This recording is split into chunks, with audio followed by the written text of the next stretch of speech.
Hello, ladies and gentlemen, and welcome to the 5th installment of Children of the Sandler, the ongoing story of the time that I played a role-playing game with a guy and some guys and some stuff.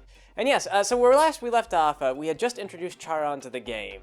And Charon, of course, a gigantic wolfman, a gigantic, violent wolfman, who grew up as a pit fighter and had been taught all of his life that violence was good and killing things was good. And so he kills a man and feels very good about himself, very proud. He's a good boy. Good dog. And so then he needs to go to sleep, and the bed is too small. Like, this is something Sandler goes, oh, the bed is too small, you know, luparathi aren't really supposed to stay in a hotel room. They're considered slave animals. As that was the thing, was that luparathi were actually, they were really good fighters, but they were so stupid, and they were always treated as slaves. No matter where you went, you had to have papers, you belonged to someone. Like, you couldn't buy stuff, you couldn't do things, there's a lot of stuff you couldn't do. Of course, in Children of the Sandler, it didn't matter because Sandler treated everyone like idiots anyway, and so there was no real disadvantage to being a powerhouse like a luparathi. It was really, objectively, probably the best character to play. Except that Sandler didn't like the luparathi because he thought that they were boring. Because they were stupid, and he wanted to always act like he was smarter than us, and he couldn't do that if we were all being intentionally stupid. So, yeah, so that frustrated him. It just really annoyed him that there would be like a character who was just like, he'd be like, you're stupid, haha, and you'd be like, I know, but also I am a wolf man, I don't care. And so yeah, so it sort of screwed up his you know, his personal wank on the whole thing. So, but anyway though, so Charon, yes, had to go to bed. The beds didn't fit, so he tears apart the bed frame, shreds the mattress, and then wraps up in a blanket and goes to bed. And that's about when Iggy gets home. And so Mindy the elf is she's not sure what to do because Charon is sleeping like in front of the door. She doesn't want to wake him up. It's the most frightening thing she's ever seen. And so Iggy walks in and there's just this giant luparathi like on the floor. And he goes, oh, you bought a luparathi? And she goes, he killed a man. And he goes, oh really, what for? And he goes, he was hungry. He needed to eat. And he goes, oh, well, does he listen to what you say? And she goes, I don't know. I just got him. So he wakes me up and he introduces himself. He goes, hi, Charon. He goes, I'm your boss. And Charon goes, really? You know, like how, you have to be biggest to be the boss. And then he goes, oh, no, I'm the Messiah. I'm sent by God. I'm the boss because I'm the Messiah. And so Charon, you know, they're also very spiritual creatures, the luparathi are. They live out in the wolflands, and they have, like, shamans, and they believe in magic and stuff like that. So the Messiah thing kind of jived with Charon, and he was like, okay, if you're sent by God, you know, then I guess you're in charge. So he goes, all right, guys, I've got a thing. Charon, do you want to go for walkies? And Charon goes, yeah, I want to go for walkies. And that was pretty much the beginning of a beautiful relationship between Iggy and Charon. Because Iggy figured Charon out, like, right away. I was just playing a dumb, dangerous animal. And as long as he talked to me like a dumb, dangerous animal, I would do anything that Iggy wanted. And so we all got together and we went downtown to, like, a library. And I can't remember, this was one of those things that Sandler used to do this a lot, where we would start to just get lost and we'd have no idea what to do next. And then Sandler would just, like, drop out of character hints. And he'd be like, you guys are so dumb. You totally missed out on the fact that you have to go down to the library and gather this information. Or it'd be something stupid, like he would just insinuate. He'd just be like, you should probably be looking for this kind of information. And then someone would snap back at him. And they'd be like, Sandler, where do we even find that kind of information? And he goes, I don't know, like the library or something. And so we decided to go down to the library, the public library at the Althang. And we're like, so we go down there, and it was like the British Museum is what it was. Is there's a gigantic library in the British Museum, the British History Museum, and I don't know what all they keep in the British History Museum's library. I think just a lot of historical texts, and for whatever reason we were just like, well, what we're here for, Iggy explains. He goes, what we're here for is apparently there's a gigantic airship the size of Crace. Yes, the size of the country of Crace, that is flying around the world right now, and inside that airship contains a bunch of elves. And we need to crash that airship and kill all the elves in the airship. And so we're like, oh, okay. This is apparently something, the airship was called the Eagle, or it could have been the Ecray, or something like that. Sandler was a big fan of Final Fantasy, and actually we had a lot of Final Fantasy VII references.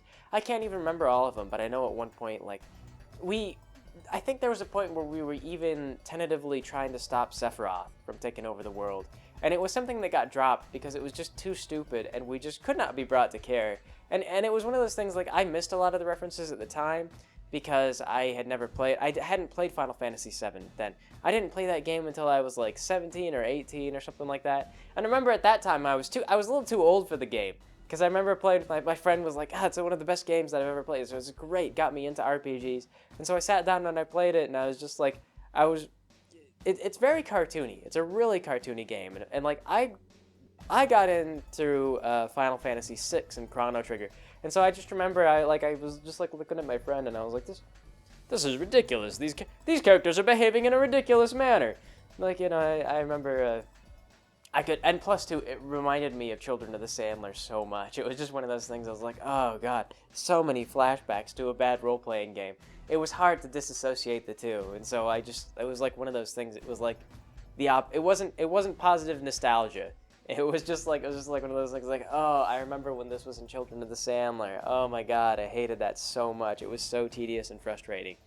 So, yeah, Sandler also kind of helped to ruin Final Fantasy VII for me a little bit by associating a lot of terrible negative emotions with the game.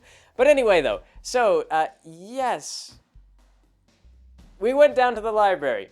And so, I don't really understand why, again, that we went to the library, but we just go down there and the hours are closed. Like, they just have the hours posted on the door, and it's closed. So at first Iggy thinks, like, well, I'll just shoot the locks off. No, wait, I've got a giant dog friend now. Charon!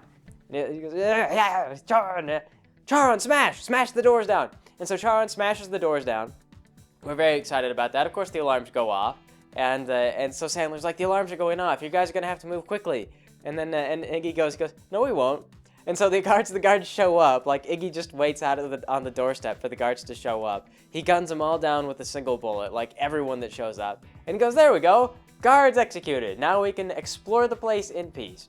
So we go in, we start looking around. There's a bunch of like art history and whatnot. There's just like statues and stuff pilfered from other lands besides the Althang. I don't know why the elves put their history museum in a completely different country, because the Althang did not really belong to the elves originally. Should have been in Lycerial or Thrace or Althera, whatever place the elves were calling their capital in this mixed up world that Sandler had created. That's where the history museum should have been, but it was in the Althang. So we basically destroyed and dismantled priceless works of art, and it was one of those things like where Sandler was just like, "What the heck are you guys doing?" And we're like, "We're searching for clues." And he's like, by yanking the arms off of statues, and we're like, "There might be clues in the arms of the statues, Sandler. Besides, it's elven history. We don't care." So we smashed up all the history, and then we found the gift shop. And I think that we found a computer in the gift shop. And this was one thing, like Iggy's like, he's like, oh, you find a computer in the gift shop. And Iggy just goes, a computer? And he goes, yeah, there's a computer in the gift shop. And Iggy goes, Sandler, it's not that type of game. There are no computers. And he goes, oh, the elves invented computers. So, sure enough, the elves they've invented computers specifically to put them in the history museum so that it would contain information about the gigantic airship. So, we get to the computer, and we sit down in front of it, and we open it up, and Charon goes and he browses, and at this time, Charon finds a little luparathi toy. It's a little stuffed luparathi toy.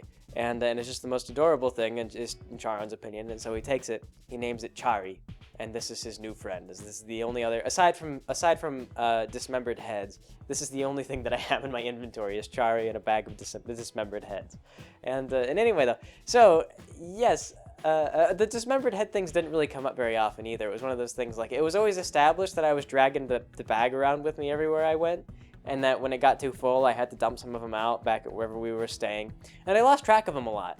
But yeah, I tended to be lugging this bag. It was like, it was made out of one of the bed sheets I took with me. But anyway, so Iggy sits down at this computer while Charon shoplifts a toy. And he opens it up, and it's like, inner password or something like that. And so Sandler goes, do a hacking roll.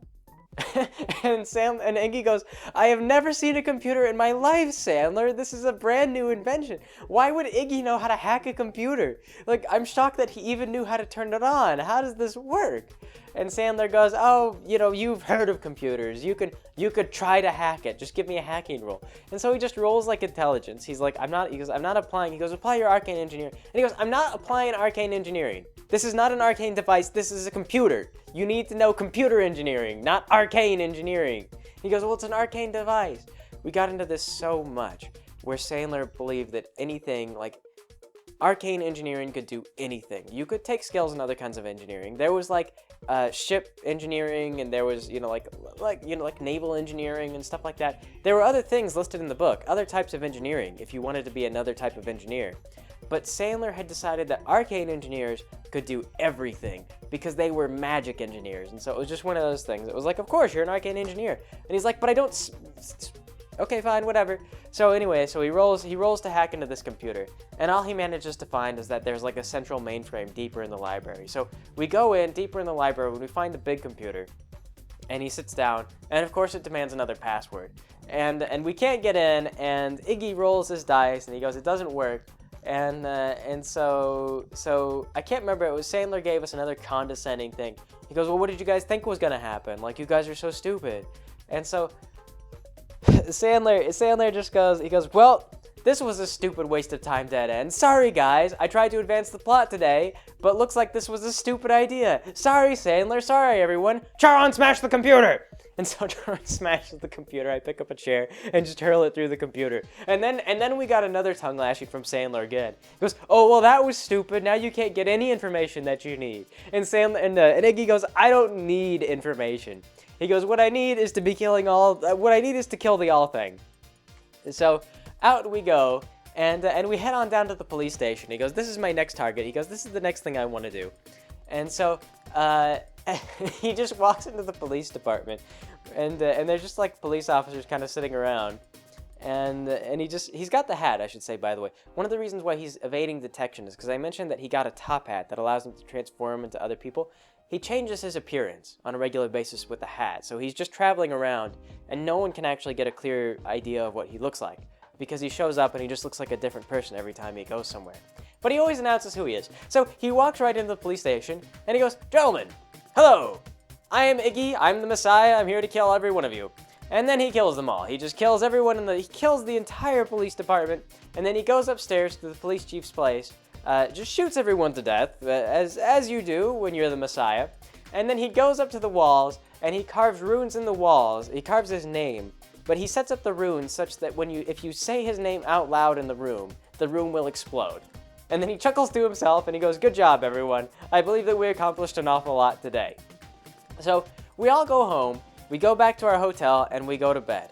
We wake up the next day, and the city has evacuated. It is a ghost town. No one is there. Not even anyone at the hotel that we're staying at. Everyone neglected to inform us that they were evacuating. It just happened overnight. Like, we just wake up and there's like no one here. And so we look off to the sky, and there's a bunch of military vessels, a bunch of military airships that are flying into the city. Because apparently Sandler has had enough of our crap, and he's decided that we'll kill no more civilians. We will be now defeated by the military. So Sandler just continues to wander around in his hat, which could disguise him as a raccoon if he wanted. He has absolutely no concern whatsoever. And so he goes off to go shopping, and so he goes down to these stores, and he's like, I'm looking for more bullets for my gun. He goes, I'm going to stock up. As long as the place is abandoned, I'm just going to get as many supplies as I can, because that makes sense. That's a good idea. And so Sandler goes, oh, okay, roll to see how many bullets you find. And so he does, and he goes, you find 6 bullets. And he goes, really? He goes, before the town was evacuated, I could just dump money down and just buy as many bullets as I wanted. But now that there's nobody in town, I can only find 6 bullets. Like, that's how much? Not as much as I can carry. There's not like boxes and boxes of ammunition. There's 6 bullets in the gun shop. That's it. And so Sandler goes, yeah. They packed up all their stuff. You lost your opportunity. Sorry. So Sandler refused to give us any supplies. Everyone very efficiently. It was an extremely ordered and efficient evacuation that happened in one day while we were sleeping. So we didn't even have any stuff to loot. It was so ridiculous. So it's just a ghost town. And Sandler was like telling us, he's like, oh yeah, there's snipers posted on the rooftops and things like that. And as I said, Iggy could be a raccoon if he wanted. So he was just traveling around disguised as an animal. And they weren't looking for an elf or a luparathi. Although it didn't matter about the elf because Mindy actually, she showed up late that day and she'd been skipping a couple days. And so, like I've said before, Sandler kind of would kill people if they didn't show up as frequently as he liked. So Mindy was late that day. And when we woke up on that, and so when the session started, Sandler just informs me, he says, Charon has killed Mindy the elf. And I tell him, really? Why? Like, Charon had nothing against Mindy the elf. Mindy the elf was his friend. And he goes, Charon is a vicious, mean-spirited animal, and he killed Mindy the elf. And I go, oh, okay. Well, that's great. She still had, like, did we get any of her stuff? I mean, like, no. He goes, no, you killed her, you took her head, and left everything. You left everything of value behind. And I go, oh, well, all right, I guess does Iggy know that I killed her? Because I just found out this morning. No, you did it. So Charon apparently was awake during the evacuation, but spent that time killing Mindy the elf. Like, he just decided for me that was what my character was going to do. So that is what happened. Of course, later on, Mindy the elf does show up, but we'll get to that in a bit. In the meanwhile, while Iggy was off doing his own thing by himself, he stumbles into an elven paladin. And it's a female elf. And so he holds her hostage, like he surprise attacks her as a raccoon, you know, like he pulls a gun on her. And he's like, freeze! And she's like, holy crap! Oh wow! And he goes, I'm Iggy, the Messiah. I'm here to kill all elves. And he goes, drop your guns, drop your guns. And so she drops her guns, and he takes her hostage, transforms into the most handsome, beautiful elf that she's ever seen. And he goes, I bet you didn't expect that I was a beautiful, handsome elf, did you? You probably thought that I was some kind of horrible man. And she goes, wow. She goes, no, I did picture you slightly differently. And so he goes, come with me. So he leads her around and he forces her at gunpoint to basically do all of his crimes for him for the longest time. She's like he goes up, like he walks past the jewelry store and he goes, do you like jewelry? And she goes, sure. I guess I like jewelry. And he goes, you're with me now. You can have as much jewelry as you want. And so she's like, but I'm a paladin. I'm an elven paladin. I work for the government. And he goes, no. He takes this brick and he puts the brick in her hand. He goes, throw that brick through the window. And she throws the brick through the window. And so he spends a long time just doing this, just forcing this elf to do crimes. It's one of those things, like, and every time she disagrees, she's like, do it or I'll kill you. You break the law or I will kill you. You're falling, paladin, you're falling. And the paladins didn't really work that way in the game. They weren't magical. It was just a title. Anyway, though, so he's playing along with this character for the longest time, and eventually he meets up with Charon, and he's like, guess what? I have a new friend, and it's the paladin. And she's just like, hi, horrible animal friend of Iggy. And then Mindy the elf shows back up again. And she goes, hi guys, what did I miss? And Sandler goes, Charon killed your character. And she looks at me, and she goes, why did you do that? And I go, I didn't have any control of it. And then Sandler explains to her, like, how Charon is a vicious and mean-spirited animal, and of course he would do this the minute that she turned his back, and it was all natural and in character. And so Mindy is mad. She doesn't buy it, and so she just sits down. She's like, well, I need another character then.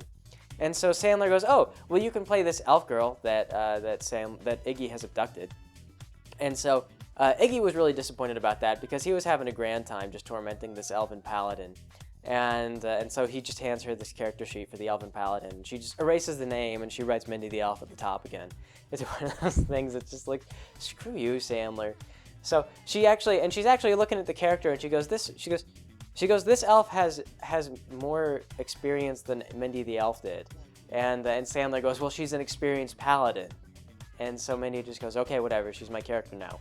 So Iggy was a little bit disappointed, Mindy was a little bit disappointed, I was disappointed. That was another one of those terrible GM moves. Sandler did those a lot. I hadn't really talked about them very often, but Sandler did this kind of crap to us all the time, where he would just pull the rug out from underneath us. But anyway, though, so everyone was a little bit disgruntled, which only motivated us to further kill everyone and everything. So Iggy decides that he needs to get rid of the military somehow, so he hatches another plan. He looks around, he reverts back to just being whatever. He's like, he reverts back to a normal human as soon as Mindy the elf takes over, the elf character, and he's like, oh, it turns out I was a human after all. And so Mindy, she tried to play along a little bit. She's like, oh, you're not the man I fell in love with. And he was like, whatever. Back to business as usual. So it was like Mindy the elf returned, her soul rose up from the grave and possessed this character, and we just had to go with it. So anyway, yeah. So Iggy goes out to the capital ship. He figures out it wasn't the big ship that we were looking for, but it was clearly their flagship. And so he goes out underneath it and he flags them down as just his normal human self. And he goes, hey, I'm Iggy. I'm surrendering to you guys. All right, I give up. And so the soldiers come down and they capture him. They go like, it's all really overkill. And it turns out they've got power armor on. This was one thing that totally threw us. And the reason, like, they had power armor so that it would be really hard for Iggy's weapons to punch through. And that was one thing too, like power armor. We hadn't seen that. That wasn't in the book. But it was like better armor than anything else in the game. And so just like power armor. They were like space marines. So space marines drop down from the flying airship and they pick up Iggy and they carry him off. And Iggy knows full well that between the muffin runes and his gun skill, he could pretty much get out of any kind of jam. Except Sandler has planned ahead for this by now. So he gets Iggy in the jail cell, and he ties him up, like just ties him to a chair, doesn't let him do anything, and he just begins to interrogate Iggy, and Iggy he tells his interrogator just flat out lies for the longest time, and then Sandler goes, oh, well, guess what? They give you a truth serum, and that was another one that we were like, really? They have truth serums? Because I mean, like in real life, they can't figure out how to make such a thing. Like, don't they have maybe like a truth spell or no, truth serum, he gives you an injection. Okay, truth serum, whatever. And so he begins to ask Iggy questions, and then we find out that Iggy really does believe most of the lies that he's telling. Like, he goes, what is your real name? And Iggy can't, actually, Iggy could not remember. It was Jack. We figured this out. I think we found some reference from some while back, some kind of note. His name was Jack originally, and it was just one of those things like Iggy didn't remember anymore. He'd used so many fake names, and he goes Iggy, and for some reason, because Sandler knew that Iggy wasn't the real name, Iggy tells him Iggy, and then the interrogator goes, no, what's your real name? As if Iggy was like not the name that everyone knew him by, like it was. So Iggy just tells him, so Iggy like cycles through, he goes, I don't know, Thrakerzod? Like, what name do you want to hear, Sandler? And eventually we looked it up and we're like, Jack. And he goes, oh okay, I mean Jack. My real name is Jack. So he tells him this name that Iggy didn't even remember anymore. There was no way for Iggy to tell truths because he was so muddled, and they're like, what are you doing? And he's like, killing you all. And they're like, why are you doing it? Because the dreamer told me to. And then again, Sandler goes, the dreamer didn't really tell you to do that. And then he goes, Iggy thinks that he told him to do that. And he goes, but it's not true. And so it was one of those things where Iggy just answers these questions according to universal truths, and not according to the truth as Iggy understood it. So it just got weird. It was like they could ask him any question. They were like, how do we solve world hunger? And Iggy would have known the answer because Sandler kept stopping him to make him tell the truth. So he didn't do that though. He just told him the truth about like everything that the dreamer told him, even though Iggy no longer remembered everything that the dreamer told him. He told the interrogator everything that Sandler wanted the interrogator to know. It was one of those kind of things. And then he put him away, and he left him tied up to the chair when they put him in the room. So there was no way for Iggy to actually get free. And so Iggy goes, well, this is crap. I don't suppose you guys could save me. And so Mindy and Charon just kind of exchange glances, and he goes, I just had an idea. I think Iggy might be in trouble. And Mindy the elf goes, yeah, that could be true. And so we go, we have to go rescue him. And I think before we got this premonition, no, never mind. We'll get to this later. Anyway, so yes, yeah, I think my timeline is correct still. So anyway, though, so we just head out, and we're like, there's the thing. And so we do the same thing that Iggy did. We go like, hey, come down here. And they ignore us. Like, for whatever reason, they don't, I mean, like, we're the only living creatures in town, aside from the military, and there's no red flags. They just completely tune us out. Because this was another thing Sandler liked to do. If he didn't deem your characters being important, nobody deemed your character as being important. So the military just refused to acknowledge us. I think that what we wound up having to do... Oh, that's right, and also Charon came up with a theory to get Iggy free from... I believe that there were a lot of pictures of Iggy in his various forms in the newspaper, and I'm pretty sure that for a long time, just to irritate Sandler, Charon adamantly refused to do anything but he cobbled together a scheme to get Iggy's soul free from the newspaper, because they had pictures. You steal a bit of your soul when you have pictures. So yes, we tried to get Iggy's soul free from the newspaper for a long time until Sandler just started to throw fits about it. And they're like, okay. So we went down to the flagship, and we were like, oh hey, and they wouldn't pay attention to us. So Mindy the elf wound up shooting at him, and she goes, I'm one of your paladins, jerks. Pay attention. So they come down and they're like, oh yeah, you are one of our paladins, but you shot at us, and that's illegal. And she's like, yeah, well, you better arrest me and my dog. So they take us up to the flagship, and they put us in jail cells, just like right across from Iggy. And so Charon's all happy to see him, like, Iggy, hello, I'm here, do you see me? I see you. And so Iggy goes, Charon, help me escape. And Charon goes, okay, how do I help you? And he goes, Charon, yank the doors off the hinges. And so, like, I just look at Sandler, and I'm just like, roll to yank the doors off the hinges. And so I just rolled the dice, and Sandler had no perspective on, like, strength or anything like that. Like, my strength by this time, I dumped basically all my points into strength, and there was still realistically no way for me to yank, like, steel bars off the hinges, But he just lets me do it anyway. Like, I just roll, and I'm like, no, this is a pretty good roll. And he goes, okay. Yeah, you yank the doors right off the hinges. You guys have to rescue yourselves somehow, I suppose. So I yank the doors off the hinges, and then I'm immediately nearly shot to death by two guys with power armor, and they had like fully automatic machine guns set to burst fire. And so like every round they were shooting me like 6 times, and it was just one of those things. It was like through sheer dumb luck that Charon didn't die in the first 2 rounds, because I had to spend 1 round running over to Iggy's cell, and then another round yanking that cell door off the hinges to let Iggy free, so that Charon could just lay down and get out of the way of the gunfire. I was so badly wounded just from that action that I was incapacitated for the rest of the fight. Like, I'm pretty sure I just fell unconscious. I set Iggy free, got him untied, and then went unconscious. I blacked out. so Iggy gets up, and he pulls his guns out. I can't remember how he managed. He got guns. I don't remember how he got them.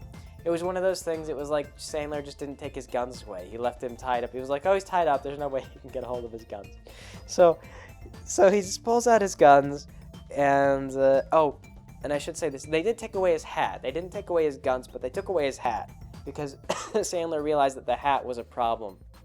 So he took away the hat, but not his firearms.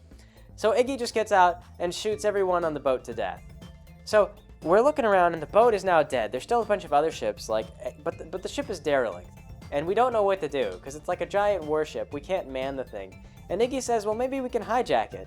So he and Mindy the elf go up to the steerage room with Charon still down, like unconscious on the floor. And they go upstairs, and they look in the steering room, and there's like a radio and a steering wheel, and like Sandler has no idea how boats work. So we get a call on the intercom, and they go, hello, what's going on up there? And we pull a Han Solo thing where Iggy calls in, and he goes, nothing, everything's fine. And they're like, seriously? Because we're looking at you through the telescope, and looks like everyone is dead. And he goes, no, everything's fine. And they're like, we're sending over some men. And so Iggy just shoots the intercom. And Sandler goes, oh, you shoot the intercom, and the whole ship begins to crash. Red alert sound. And Iggy goes, seriously? He goes, I shoot the intercom, and it's like so heavily integrated into the ship's systems that the whole ship begins to fail? And Sandler goes, yeah, you shouldn't shoot vital equipment. And so Iggy goes, okay, where are the lifeboats? Let's go to this side and get on the lifeboats. And he goes, oh, the lifeboats aren't located on the side of the ship. They're located on the inside of the ship. You have to go down into the ship and fly the lifeboats out. And so they wake Charon up enough that he can kind of like, he drags himself down there. And he gets in a lifeboat. Like, we find out that there are only 3 lifeboats. And each lifeboat only carries about, like, 2 people. Bear in mind, this is a warship. So we find out then that there's also only one runway to escape from the ship. It's obstructed. So we have no idea how to get out. Like, Iggy starts to try to fly, and he goes up to this obstruction, and then the ship just won't take off. The lifeboat won't leave because the runway is obstructed. So it just goes back to where it is. And so what Iggy does then is he goes, okay, I have a plan. So he gets out of the lifeboat that he's in, and he puts a muffin rune on the back of on the wall. And apparently this is the very back of the ship. I don't know why. Like, I don't really understand the logistics of how this works. But it creates a hole in the ship because the wall becomes a muffin. And this doesn't cause the ship to collapse or anything, because why would it? And so Iggy then just throws the thing in full reverse and flies out of the ship backwards. Now, the thing that's weird is this came up a lot, but this is one point when it was fatal, is as soon as Iggy gets out of the ship, the engines on the stupid lifeboat fail. Because he flew them past the engines on the main boat on his way out. And Sandler hadn't read the part of the book very carefully that explained arcane engineering. There was a brief mention that if you tried to build two arcane engines on top of each other, the way they worked is there's a lot of like magical engraving. You'd carve runes. And the problem was if you tried to carve two runes on top of each other, there was a good chance that you would screw up the bottom rune. And so they encouraged you not to do it, and they said that it took like a lot of really careful skill, and if you combine two runes together, then it would cause them to fail more often than not. So Sandler just interpreted this as if two runes get close to each other, they both short out and break. So Iggy's lifeboat shorts out the ship's engines, the big ship's engines, and his lifeboat's engines. So he flies out backwards just in a complete free fall. He has no control of the stupid thing. And then the ship just falls. Like, we have no time. Charon and Mindy the Elf have no time to get their lifeboat in gear. The whole thing just falls. And so that's when Sandler gets out this 100-sided die that he bought a while ago. I don't know why he bought this thing. He saw it. It's basically like a sphere with 100 sides on it. You just roll it and it gives you a number. And so we're falling, and Sandler just rolls the die, and he's like, this is how much damage you'll take. And it's not enough to actually kill either of us. It's actually very little. He rolled like a 6 or something like that. 6 out of 100. It was really lucky. And we're just like, oh wow, whew! I can't believe that falling from the sky in a basically what is an airplane didn't really kill us. And so we lived. We were just fine. It was like being on the lifeboats was probably a stupider idea than just like riding the ship down into its inevitable crash. However, Iggy, he flies off and he can't get the stupid boat to go. He can't get the stupid lifeboat to go. But there is an ejector seat, so he fires that off. And then it turns out that Sandler, because he thinks it's funny, he goes, oh, the elves were too stupid to install a parachute on the ejector seat. So he just ejects, and he's just free-falling, and now he's just free-falling in an ejector seat, which has so there's like no practical benefit to the ejector seat, but whatever. So yes. So Sandler goes, okay, so I guess Iggy goes, okay, Sandler, I guess Iggy is dead. Iggy happens to be the only one who knows about the mission that you gave, because I told no one else about anything else. So you can kill me now, and then you'll have to elect someone else to be your leader. So is it going to be Mindy the Elf, who's not showing up to very many games, or is it going to be Charon, who you hate? And so Sandler goes, okay, I'll do a luck roll, and I'll see, like, if you roll high enough, then I'll let Iggy live. And so he gets out his D100 again, and he rolls it. It comes up 100, and so the table just goes silent, and we're all like, so. Iggy falls out of the sky, he slides down a rooftop at just the right angle and lands in an awning, and along the way, and like, he's perfectly fine, and Sandler goes, but I don't want to let you get off. So along the way, you skewer your genitals on a flagpole. And we're all just like, that's with 100 luck? Like, that's with a perfect roll? A 1 in 100 chance, and Iggy still loses his genitals. Wow, Sandler. Wow. So he lands, and for whatever reason, there's like emergency medical teams that show up to immediately start looking through the wreckage. They find Iggy, and they're like, who are you? And so Iggy takes out all of his ill-gotten money, like all his thousands of dollars that he's been pilfering through all this looting and destruction, and he just shoves it into the hands of the doctors, and he goes, fix me, don't ask questions. And so they just take the money and they fix him up and let him go. Meanwhile, I believe that Charon and Mindy the Elf are forced to limp away under cover of debris. And that is where we will stop for now. After that, we wind up with the most frustrating, tragic character. We had a player who started to show up, and Sandler just defeats the character like every single game. It was one of those things. Like, oh my god, like we really needed new players, and Sandler would just not have it. As it was, he was trying to drive me away all the time. And Mindy the elf didn't show up very often because she got frustrated so often. Like, as I said, killed her character just like without anyone's consent. Didn't talk to anybody about it. So, yes, that was a wacky hijinks-filled couple of sessions right there, and then it got just weirder from there. So, next time, though, I will catch you guys later.